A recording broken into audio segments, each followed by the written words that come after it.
this video, I'm kind of making this because someone asked the question, and I think it was a good question.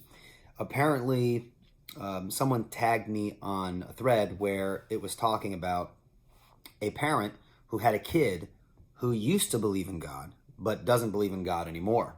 And so every time the parent posts something on Facebook or social media, the now atheist son will try and debunk everything that the mom will put on. And so, of course, that's very unfortunate. Someone tagged me on this post and asked me what I thought. How could we respond to an unsaved family member? How might we do that? And so in this video, I want to share just for a couple of minutes my thoughts. I also released a podcast episode on this, and I kind of go into a little more detail. So I'll cover a little bit of what I said there and here, but different format. If you want to listen to it, you can check out the Revealed Apologetics podcast. If you're more visual, then you can watch this video. So thinking about this, how do we witness to unbelieving family members, whether it's your son, your daughter, or whoever?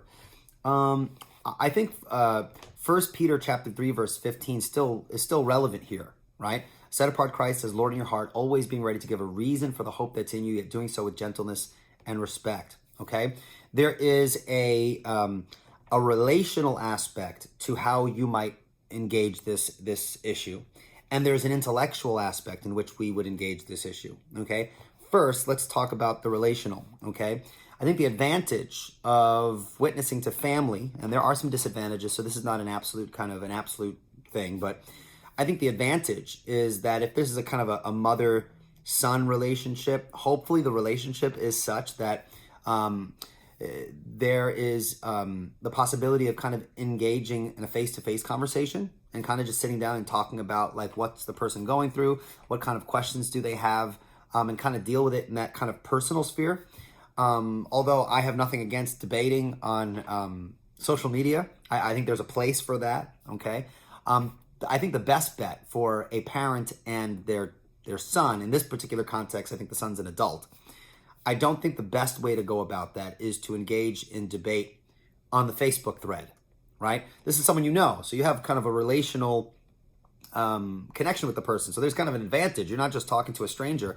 This is someone you could actually interact with on a more personal and meaningful level. And so I would probably encourage like that kind of route. If the son, who's an atheist, respects the mom, perhaps the mom could ask, hey, when I put something on Facebook, I really don't want to engage in kind of a debate on there. If you have any questions, why don't we just sit at home and talk about it, or whatever the case, maybe talk on the phone or something like that. So I think within that kind of interpersonal relationship, I think that can be a possibility depending on the kind of relationship they have, which again, I don't have the broader context here. So that's kind of the relational aspect. The intellectual aspect, kind of my advice for the mom or a dad that's in this situation or whoever, the intellectual aspect. 1 Peter chapter 3, verse 15 calls us to always be ready to give a reason. And that requires that we know what the Christian faith is. We know the content of our faith, and we know why we believe what we believe, and we know why we think that Christianity is true, right?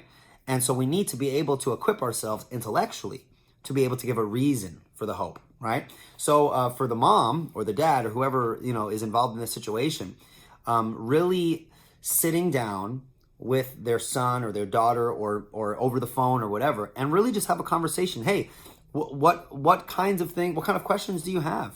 Write them down, make a list, and be like, hey, these are great points. Let me look into these, and then maybe we can continue to talk, right?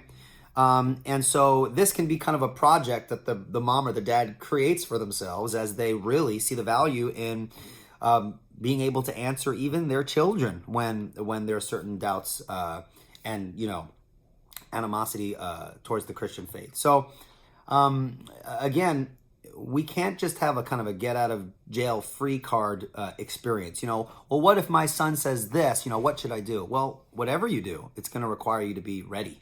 You're going to need to study the Word of God. You're going to need to be familiar with what the Word of God teaches, and you're going to have to know the rational foundations for what you believe. And this is especially important if the nature of the objections are intellectual, right? You have kind of a twofold kind of issue here. Sometimes people's doubts towards the Christian faith are intellectual, in which requires you to give specific intellectual answers to their objections. And then sometimes the nature of their doubt is emotional. Sometimes it has nothing to do with intellectual reasons. Maybe there's an emotional issue. The person's going through something that caused them to doubt the Christian faith, and now they're kind of taking a more stronger stance against the Christian perspective. So you want to feel these things out through meaningful communication, which, because they're related, might be a better situation than interacting with each other, online. All right. So again, two things. There's a relational aspect. Get off Facebook and have the conversation with the person, right? And intellectual, you need to know the content of your faith. You can't defend the faith if you don't know what the faith is. And so whether you're a parent, whether you're talking to friends or whatever, as Christians, we need to always be in the Word. We need to always be looking into these things so that we're ready to give a reason for the hope, all right? Well, that's my advice for this specific situation, and take it for what it's worth. I hope it's helpful. And oh, one more thing. I'm so sorry. There's one more thing. Also, we don't want to forget the spiritual aspect. Okay, we can't forget that as well. As a parent who is engaging with a son or a daughter who they're raising objections to the Christian faith, maybe those objections are very challenging. You have to understand that the nature of conflict between believer and unbeliever is not always intellectual. It's not merely emotional. There's a very strong spiritual aspect to this. And so I would encourage parents who have unbelieving children, you need to be praying for your children, praying that God uses your words to be effective, to create context in which you can clearly communicate and interact with the person. And so you don't want to forget that spiritual dimension to this whole thing as well. All right. So I hope this is helpful. Take care, and God bless. Bye-bye.